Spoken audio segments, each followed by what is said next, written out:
Ada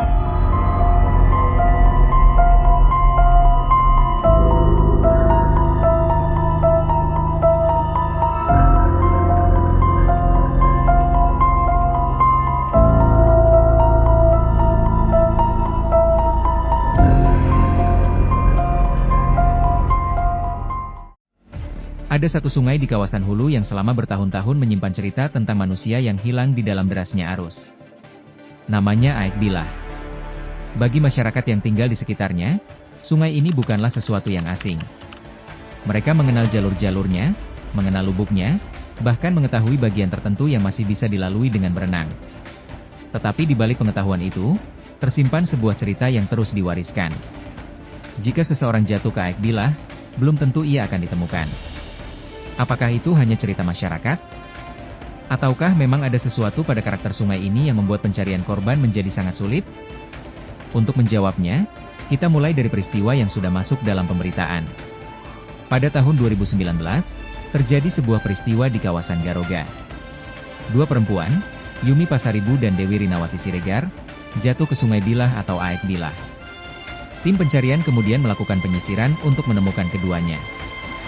Namun medan sungai menjadi salah satu persoalan besar. Bagian sungai di kawasan tersebut dikenal terjal dan sulit dijangkau.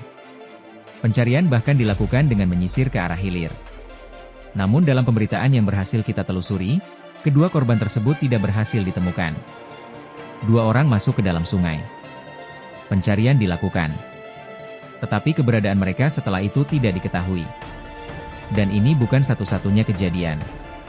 Setahun kemudian, pada tahun 2020, kembali terjadi peristiwa di Aek Bilah. Sebuah truk masuk ke sungai di kawasan kecamatan Aek Bilah. Dalam peristiwa tersebut, Ismail Marzuki Siregar ikut menjadi korban. Tim SAR kemudian melakukan pencarian.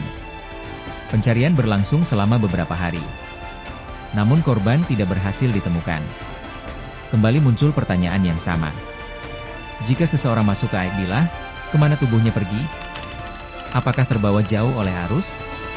Ataukah justru tertahan di suatu tempat yang tidak terlihat? Kemudian pada tahun 2025, kembali terjadi peristiwa hanyut di Aek Bilah. Seorang geolog bernama Aris Pitaloka terseret arus ketika sedang mengambil sampel batu di kawasan Desa Huta Baru. Kali ini ceritanya berbeda. Tim pencarian akhirnya berhasil menemukan korban. Tubuh Aris ditemukan sekitar 7,5 km dari lokasi awal ia hanyut. Sekilas, kasus ini seolah memberikan jawaban bahwa seseorang yang masuk ke Aek Bilah ternyata dapat terbawa jauh dan akhirnya ditemukan. Tetapi ada satu hal yang perlu diperhatikan. Lokasi Aris hanyut sudah berada relatif dekat dengan sampuran Siborpa. Karena itu, kasus Aris tidak sepenuhnya sama dengan cerita masyarakat mengenai korban yang jatuh jauh di bagian atas Aek Bilah. Justru kasus Aris memberikan kita sebuah pembanding. Di bagian yang sudah mendekati sampuran Siborpa, korban masih dapat ditemukan setelah terbawa sekitar 7,5 km. Lalu bagaimana dengan mereka yang jatuh jauh lebih ke atas? Apakah mereka juga terbawa sampai jauh? Atau justru ada sesuatu yang terjadi sebelum mereka mencapai bagian sungai yang lebih bawah? Jauh sebelum berita tentang Aek Bilah muncul di internet, masyarakat di kawasan ini sudah memiliki cerita sendiri. Ada anggapan yang telah lama hidup di tengah masyarakat bahwa orang yang jatuh ke Aek Bilah jarang ditemukan. Kita tidak boleh langsung menganggap cerita tersebut sebagai fakta. Tetapi kita juga tidak boleh mengabaikannya. Karena cerita seperti ini biasanya lahir dari pengalaman yang berulang. Mungkin ada korban yang benar-benar hilang. Mungkin ada yang tidak pernah ditemukan. Dan mungkin ada pula peristiwa yang tidak pernah masuk ke surat kabar atau internet. Menariknya, masyarakat juga menyimpan cerita tentang seseorang yang justru berhasil selamat. Menurut cerita yang berkembang, pernah ada seseorang yang jatuh ke Aek Bilah di sekitar jembatan Garoga. Korban masih sempat memegang cadas di tepi sungai. Kemudian kebetulan ada seorang pedagang kain selendang yang datang dari atas jembatan. Selendang-selendang yang masih baru itu kemudian disambung-sambung menjadi semacam tali. Dari atas jembatan, kain tersebut dijulurkan kepada korban. Dan akhirnya, korban berhasil ditarik ke atas dalam keadaan selamat.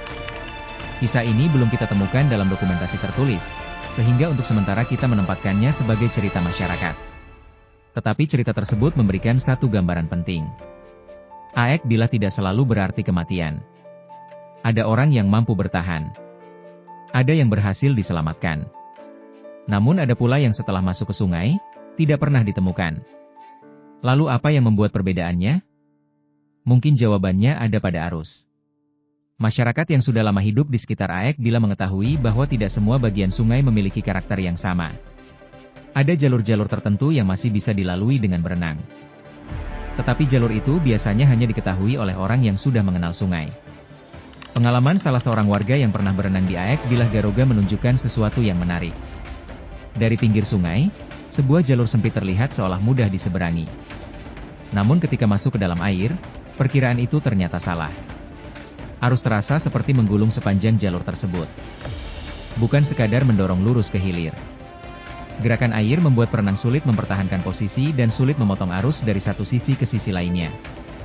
Akhirnya ia terbawa menuju sebuah lubuk besar yang berada di bawah jalur tersebut. Di lubuk yang sangat luas, kondisi air terasa lebih tenang sehingga ia kemudian dapat berenang menuju tepian. Tetapi pengalaman itu juga memberikan pelajaran. Air yang terlihat dari atas tidak selalu menggambarkan apa yang terjadi di bawah permukaannya. Sebuah lubuk yang luas bisa relatif tenang. Tetapi lubuk yang ukurannya tanggung dapat terlihat tenang di permukaan, sementara di bawahnya masih terdapat arus. Dan bagi seseorang yang tidak mengenal jalur sungai tersebut, perbedaan ini bisa sangat berbahaya. Lalu bagaimana dengan korban? Bayangkan seseorang jatuh di salah satu jalur sempit tersebut.